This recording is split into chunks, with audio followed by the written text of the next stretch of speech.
was watching the Super Bowl Sunday. I leaned back in the recliner and I could only move my neck. And he says, "You need to take me to the hospital. I can't move."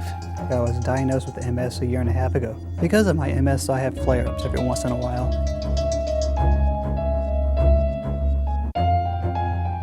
We went to the emergency room thinking he was having a MS episode.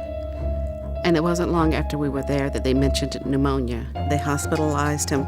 The staff never agreed on a course of action, and I was watching my son die.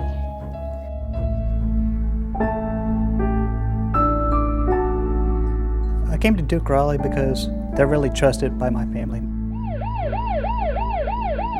I remember getting into the ambulance, getting here and seeing my dad, and then after that, it's pretty much a blur. Calvin was intubated for 14 days prior to his arrival to our ICU, and he was very sick when he arrived to us. His vent settings were very high. His admitting nurse asked him what his goals were, what he wanted to achieve, and his first statement was, "I want to be able to rely on myself again."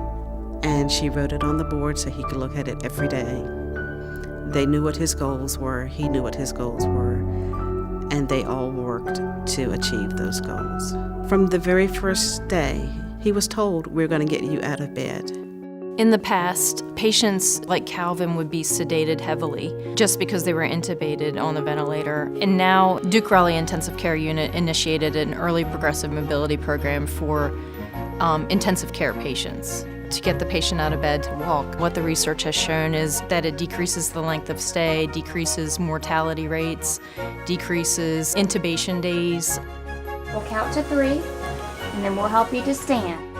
We were able to dangle him on the side of the bed. We were able to get him into the chair, ventilated, and then shortly after he was increasing building strength, we were able to walk him around the unit. And once he was on his feet and he was moving, everyone was just going along with him. It was remarkable to watch. It was teamwork. It was pretty awesome to be part of a group that was thinking out of the box, let's do this. That was awesome. If I walked the whole lap or if I walked just a little bit, their game plan for that day was to simply walk. We usually have respiratory therapy involved, a nurse and a physical therapist. It was very exciting. It's like the whole team is just standing there cheering this patient on to, keep going, because we know it's so beneficial. We know, probably the next day we're going to be able to get them extubated because we're just making their lungs stronger. This is a dedicated staff, and they work extremely well together. They're just amazing. There are people who you pass and you meet that you know that you can just put your trust in, and I could trust his care. I am a strong believer in faith and fate. Fate put us here, and I have faith in the services that Duke Raleigh provide.